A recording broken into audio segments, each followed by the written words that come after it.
Welcome back to the channel. देखिए, journal entry कर रहे हैं हम लोग और इसके दो फेजेस ऑलरेडी कर चुके हैं। फर्स्ट फेज में आपको रूल्स बताए थे और सेकंड फेज में मैं आपको डेप्थ डिस्काउंट और बैंक ट्रांजेक्शन का ट्रीटमेंट समझाया। आज हम करेंगे जर्नल एंट्री का थर्ड एंड फाइनल फेज। इसके बाद जर्नल एंट्री आपकी कंप्लीटली फिनिश हो जाएगी, पूरी तरह से जर्नल एंट्री आप सीख जाएंगे। तो आज हम क्या करने वाले हैं, ट्रीटमेंट ऑफ सब स्पेसिफिक आइटम्स। कुछ आइटम्स ऐसे हैं जो स्पेसिफिक टाइप के होते हैं, जिनके बारे में आपको अलग से नॉलेज होनी चाहिए। तो ऐसे कुछ आइटम्स हैं जिनके बारे में हम आपको बताएंगे आज, पहले कि वो होते क्या हैं और उनको अकाउंट में किस तरह से ट्रीट करना चाहिए। तो देखिए, सबसे पहला जो आपका आइटम है वो है डेप्रिसिएशन। क्या होता है कि जब हम कोई फिक्स्ड एसेट परचेज करते हैं, ठीक है, फिक्स्ड एसेट जैसे मशीन हो सकता है, आपकी बिल्डिंग है, प्लांट है, इससे कोई भी चीज है, तो वो हमेशा तो चलने वाली नहीं है। ठीक है, उनके क्या होता है कि लाइफ होती है 10 ईयर्स हो सकती है, 20 ईयर्स हो सकती है, तो कुछ भी लाइफ साइकिल होगी, उसके बाद आपको उसे रिप्लेस करना पड़ेगा। तो क्या करती है फर्म की उसकी, अब जैसे मान लीजिए 10 लाख की मशीन है पूरी, ठीक है, और ये 10 ईयर चलेगी, तो लोग क्या करेंगे, इसको हर साल इसकी 1 लाख डेप्रिसिएशन पड़ेगी। तो कंपनी अपने करंट ईयर के प्रॉफिट में से 1-1 लाख रुपया हर साल निकालती रहेगी और एसेट की वैल्यू को रिड्यूस करती रहेगी। इससे क्या फायदा होगा कि 10 साल बाद कंपनी के पास 10 लाख रुपए इकट्ठे हो जाएंगे और जितनी वैल्यू इंक्रीज होगी उसको और मिलाकर के कंपनी आसानी से वो एसेट को रिप्लेस कर सकती है।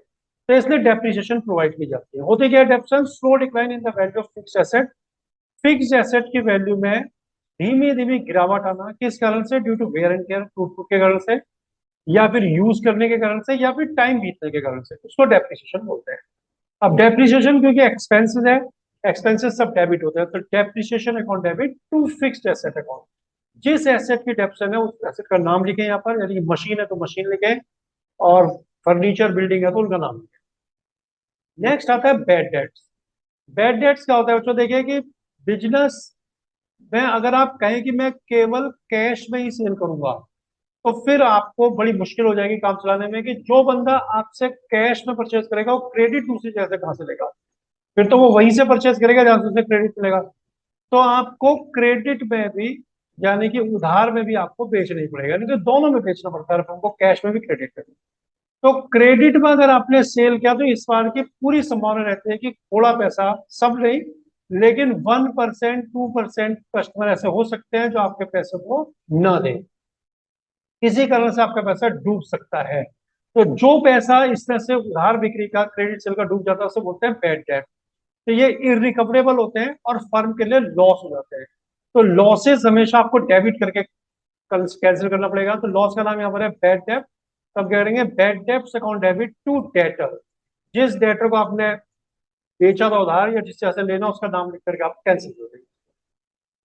एक आता है bad debt recovered. Bad debt recovered होता है कि अगर किसी डेट को आप बैड मान के राइट ऑफ कर चुके हैं और फिर फ्यूचर में वो आपको कुछ पैसा देने के लिए तैयार हो जाए, तो उसको बोलते हैं बैड डेट रिकवर्ड।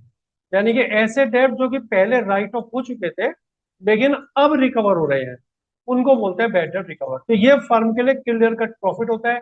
इसमें जो डेटर दे रहा है उसका नाम हम कुछ नहीं लिखना, आपने सीधा लिखना है cash on debit to bad debt recovered account, क्योंकि नाम तो आप ऊपर एंट्री देखिए डेटर यहाँ किया है ना, इसमें आप नाम कैंसिल कर चुके हो बैड डेट टू डेटर करके। तो अगर अब ये बंदा पैसा देगा तो cash on debit to bad debt recovered, ये फर्म के लिए प्रॉफिट हो जाएगा। नेक्स्ट आता है इंसॉल्वेंसी ऑफ डेटर। अगर कोई बंदा, डेटर मतलब जिनको हमने क्रेडिट में सेल किया हुआ है, अगर वो आपको पेमेंट नहीं कर पा रहे due to shortage of funds, तो ऐसे लोगों को, अगर वो कंसिस्टेंटली ऐसा हो रहा है कि शॉर्टेज ऑफ फंड के वजह से आपका अपने और भी जो क्लाइंट्स उनका पेमेंट नहीं दे पा रहा है, तो उसको इंसॉल्वेंसी की कैटेगरी में रखा जाता है। हालांकि ये एक लीगल प्रोसेस है इंसॉल्वेंसी डिक्लेयर होना। तो ऐसे बंदे को इंसॉल्वेंट कहते हैं। अगर कोई बंदा पैसों की कमी के कारण से अपना पेमेंट नहीं कर पा रहा तो उसको इंसॉल्वेंट कहा जाता है। और उस केस में आपको जितना भी पैसा मिल रहा है वो आप ले लेंगे, और जो नहीं मिल रहा वो बैड डेब्ट हो जाएगा, उसका नाम लिख करके कैंसिल कर देंगे। जैसे मान लीजिए आपने किसी से 15,000 रुपीज लेने थे। अब क्या होगा, उसमें एक ऑफिशियल रिसीप्ट, देखो इंसॉल्वेंसी ऐसे नहीं होता कि अपने मन से होगी।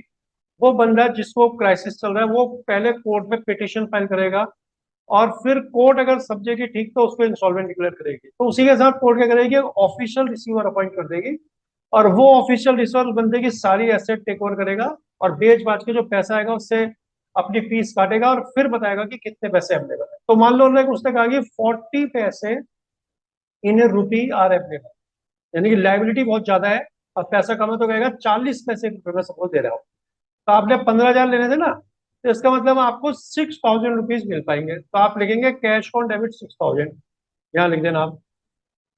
जितना नहीं मिला 9,000 वो आपके बैड डेब्ट हो गए, और टोटल 15,000 रुपीज आप डेटर के सामने लिख के उसे कैंसिल कर दें। तो ये होता है इंसॉल्वेंसी ऑफ डेटर। तो दिया हुआ रहेगा कि 40 पैसे 30 पैसे इतना नहीं दे पा रहा, जितना भी नहीं देगा उतने को आप 100 से डिवाइड कर लेना और फिर टोटल अमाउंट से मल्टीप्लाई करके कैश निकल आएगी, जो बाकी बचेगा वो बैड डेब्ट होगा। अब देखिए कुछ ऐसे आइटम मैं आपको बता रहा हूँ, आपको 3-4 आइटम जिसमें आपको जो गुड्स आपने परचेज की थी, यानी कि गुड्स परचेज, बिजनेस में गुड्स परचेज की जाती है सेल करने के लिए कि हम इसको बेचेंगे, लेकिन आपने कोई और ऐसा यूज कर दिया कि वो गुड्स अब सेल नहीं होगी, तो आपको क्या करना पड़ता है, उसमें परचेज को ही कैंसिल करना पड़ता है। तो मैं कुछ ऐसे ट्रांजेक्शन आपको बताने वाला हूँ जिसमें परचेज को कैंसिल करते हैं। नॉर्मली परचेज डेबिट होती है, यहाँ परचेज कैंसिल कर देंगे हम क्रेडिट करके। तो देखिए चैरिटी से स्टार्ट करते हैं। चैरिटी होता है कि किसी जरूरतमंद व्यक्ति को आपने कोई चीज फ्री ऑफ कॉस्ट दे दी। कोई व्यक्ति जरूरतमंद था, या कोई हो सकता है ऑर्गेनाइजेशन हो, कोई ऑर्फनेज हो सकता है, कोई ओल्ड एज होम हो सकता है, जो ऐसे अच्छे काम करते हैं ऐसे भलाई के, तो उनको आपने अगर कुछ गुड्स दिया या कैश दिया तो उसको चैरिटी बोलते हैं। तो चैरिटी अगर कैश में किया तो देखो खर्चा तो है ही है, तो खर्चा सब डेबिट होता है, तो चैरिटी कौन डेबिट को कैश कर देंगे हम। लेकिन अगर आपने चैरिटी इन गुड्स किया है, यानी कि जिस चीज को आप सेल करते हैं उस चीज को ही आपने चैरिटी कर दिया, तो charity account debit to purchases करना पड़ेगा। ये होता है चैरिटी। नेक्स्ट आएगा ड्रॉइंग्स। देखिए बिजनेस का ओनर बिजनेस में कैश पैसा लगा देता है और फिर उस बिजनेस में इन्वॉल्व हो जाता है। तो जब वो बिजनेस में इन्वॉल्व हो गया तो सारा समय तो उसका वही बीत रहा है, तो अपने हाउस होल्ड एक्सपेंसेस के लिए, अपने प्राइवेट एक्सपेंस यानी कि डोमेस्टिक घर के खर्चों के लिए वो पैसा बिजनेस से लेगा। तो अगर उसने बिजनेस से कैश लिया या गुड्स लिया है तो उसको बोलते हैं ड्रॉइंग्स। तो ड्रॉइंग्स के लिए क्या एंट्री होगी, अगर उसने कैश लिया है तो ड्रॉइंग से खर्चा हो गया, तो drawings account debit to cash. ठीक है, कैश को आप कम कर देंगे। और अगर उन्हें ड्रॉइंग गुड्स की है तो फिर ये गुड्स बिकेगी नहीं, तो आपको drawings account debit to purchases करना पड़ेगा। ये ध्यान रखना है यहाँ पर कि आपको इनमें कंफ्यूज करने के लिए देंगे कि जो गुड्स निकाली है इसमें भी चैरिटी में फिर आगे भी कह देंगे कि गुड्स की कॉस्ट थी 600 और उसकी सेल वैल्यू थी 800। तो आपको ध्यान रखना है यहाँ 600 लेना होगा कि सेल थोड़ी कर रहे हैं आप। 800 रुपये जो सेल वैल्यू की उसको मत लेना कभी भी। कई बार ऐसा दे देते हैं कि goods costing 600 having sale value 800 were taken by proprietor for personal purposes या गिवन इन चैरिटी, तो आपको 600 ही देना। ठीक है, तो नेक्स्ट देखते हैं हम, इसके बाद आता है loss of goods by fire. या देखिए goods by loss of goods by fire, theft, accident. आप बिजनेस कर रहे हैं तो बिजनेस में नुकसान भी हो सकता है, जिन चीजों का बिजनेस कर रहे हैं उस चीज का नुकसान हो सकता है, आग लग सकती है, चोरी हो सकती है, कोई और एक्सीडेंट हो सकता है। किसी भी रीजन से अगर आपकी गुड्स लॉस लॉस हो जाती है, यानी कि खराब हो जाती है, तो फिर आपको क्या करना पड़ेगा, उसमें भी आपको जो गुड्स खरीदी अब बिकेगी तो है नहीं क्योंकि खराब हो गई है, तो आपको उसे कैंसिल करना पड़ेगा। तो दो केसेस आते हैं इसमें। देखिए एक केस है कि आपने गुड्स को इंश्योरेंस नहीं करा रखा, गुड्स आर अनइंश्योर्ड, आपने इंश्योर नहीं कराया हुआ है, तो फिर तो जो भी लॉस हुआ पूरा ही आपका लॉस ही हो गया। तो आप करेंगे loss by theft, fire, accident जो भी दिया है, तो वो आप लिख देंगे लॉस बाई और रीजन लिख देंगे फायर थेफ्ट है और टू परचेसेस है। सिंपल एक एंट्री हुई, काम खत्म। लेकिन अगर आपने इंश्योरेंस करवाया हुआ है तो फिर इंश्योरेंस कंपनी के ऊपर आप क्लेम भी डालेंगे। तो सबसे पहले अगर कुछ इंश्योर्ड है तो लॉस की एंट्री को रिकॉर्ड करेंगे for recording loss, loss by fire theft या theft account debit to purchases account, ये एंट्री करेंगे पहले। उसके बाद for lodging claim on insurance company, फिर इंश्योरेंस कंपनी के ऊपर आप क्लेम डालेंगे। तो उससे क्या होगा कि आप इंश्योरेंस कंपनी को डेबिट कर देंगे और जो लॉस बाई फायर था या थेफ्ट था इसको आप कैंसिल कर देंगे। तो insurance company to loss by fire. और उसके बाद जब आपको इंश्योरेंस कंपनी पेमेंट देगी तो देखिए जनरली कंपनी पूरा पेमेंट को देती नहीं है। अगर सपोज दे देती है पूरा तो bank account debit to insurance company करना, और अगर मान लीजिए कम देती है तो जितना पैसा दियो बैंक अकाउंट डेबिट, जितना कम दियो PNL account debit to insurance. मान लीजिए 10,000 की गुड्स का नुकसान हुआ फायर से, और इंश्योरेंस कंपनी ने एक्सेप्ट किया क्लेम आपका 6,000 का, तो आपको यहाँ 10,000 लिखना है, 10K, और इधर भी दोनों जगह 10K।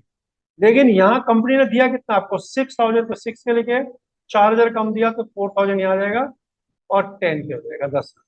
इस तरह से आप एंट्री कर सकते हैं अगर गुड्स लॉस होती है, यानी loss of goods by fire और थेफ्ट या फिर एक्सीडेंट।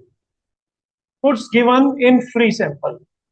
देखिए कई बार बिजनेस क्या होता है, जब नया बिजनेस होता है या फिर न्यू प्रोडक्ट लाइन होती है, या तो फिर बिजनेस न्यू न्यू बिजनेस, या फिर न्यू प्रोडक्ट, प्रोडक्ट आपका नया है, अभी आपने लॉन्च किया उस प्रोडक्ट को, तो ऐसे प्रोडक्ट को कंपनी क्या करती है, फ्री सैंपल में दे देती है डिमॉन्स्ट्रेशन के लिए अपने कस्टमर को, जिससे कि पोटेंशियल कस्टमर जो है, पोटेंशियल कस्टमर जो कस्टमर आपके बन सकते हैं, जो आपकी गुड्स को खरीद सकते हैं, उनकी नोटिस में आ जाए वो चीज की ये भी कुछ चीज है, तो उसको बोलते हैं goods given in free sample. तो इसके लिए क्या करेंगे, ये भी एक खर्चा है, इसको एडवर्टाइजमेंट माना जाएगा, तो advertisement account debit to purchase account, purchase cancel हो जाएगी, तो ये इस लाइन की बनेगी। नेक्स्ट है आउटस्टैंडिंग एक्सपेंसेस।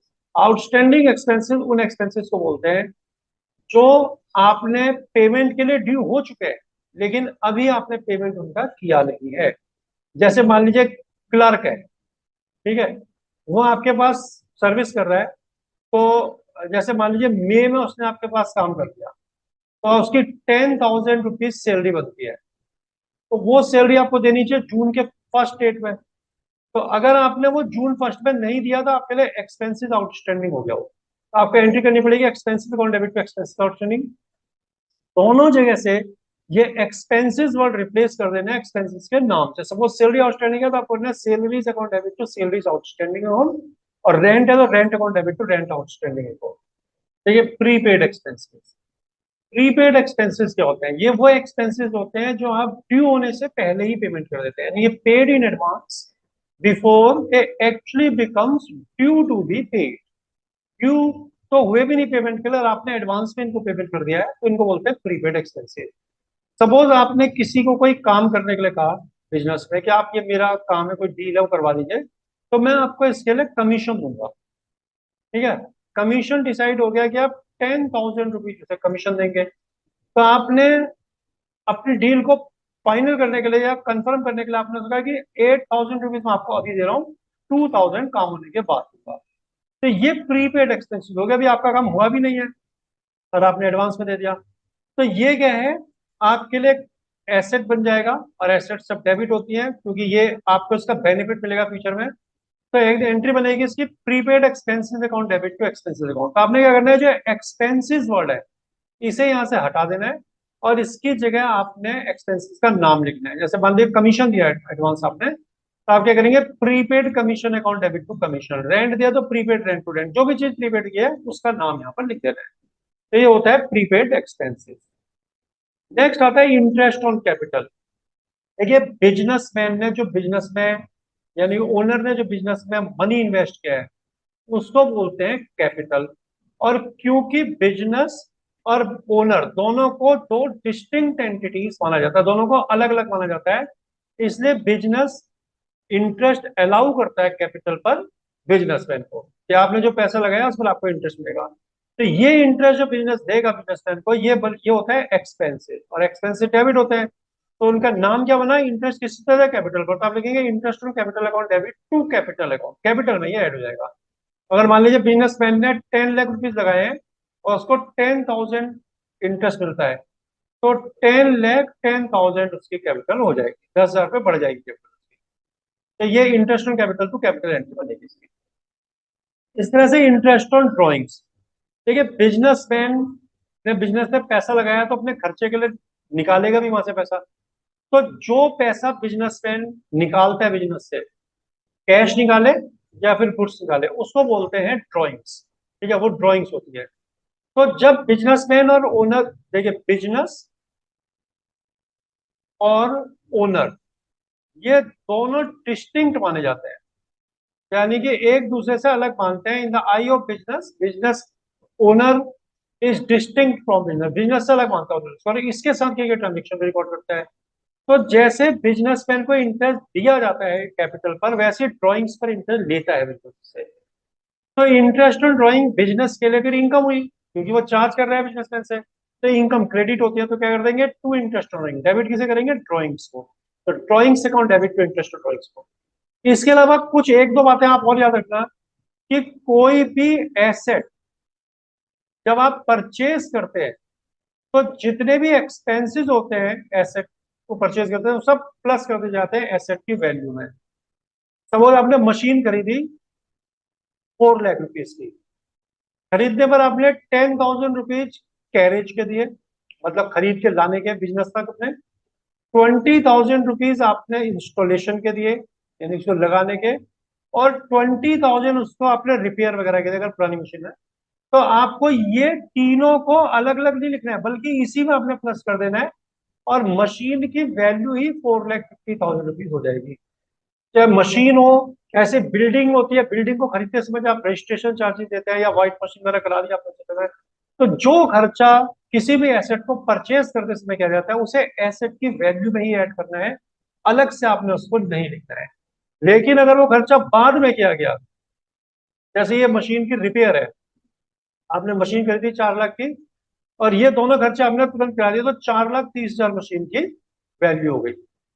लेकिन उसके बाद 2 महीने बाद हमने रिपेयर कराई 20,000 की, तो अब ये रिपेयर नहीं जोड़ देगी इसकी वैल्यू में, ये जो 20,000 की रिपेयर की, ये रिपेयर नहीं जाएगी। तो ध्यान रखना है कि परचेज करते समय, at the time of purchase, जो जो खर्चे आप करेंगे, वो सब आप एसेट की वैल्यू में ही ऐड कर देंगे। तो ये बच्चों तीसरा पार्ट हमारा खत्म हो गया, थर्ड फेज था जनरेटिव एंड को आराम से अच्छे से देखिए, पढ़िए, समझिए। किसी भी तरह की आपको कोई दिक्कत हो, तो व्हाट्सएप नंबर आपके स्क्रीन पे फ्लैश हो जाएगा, आप उस पर मेरे से संपर्क कर सकते हैं, मैं आपके सारे डाउट सॉल्व करूंगा। और दूसरा एक नंबर इसमें और फ्लैश हुआ होगा, जो आप व्हाट्सएप पर भी, व्हाट्सएप ग्रुप में भी हमारे ऐड हो सकते हैं, जिसमें आप किसी भी समय अपनी प्रॉब्लम को डाल देंगे, तो हम उसको एकदम से आपको सॉल्व कर देंगे। चैनल को आप लाइक और सब्सक्राइब जरूर कीजिए, और इस तरह से स्टडी करते हैं।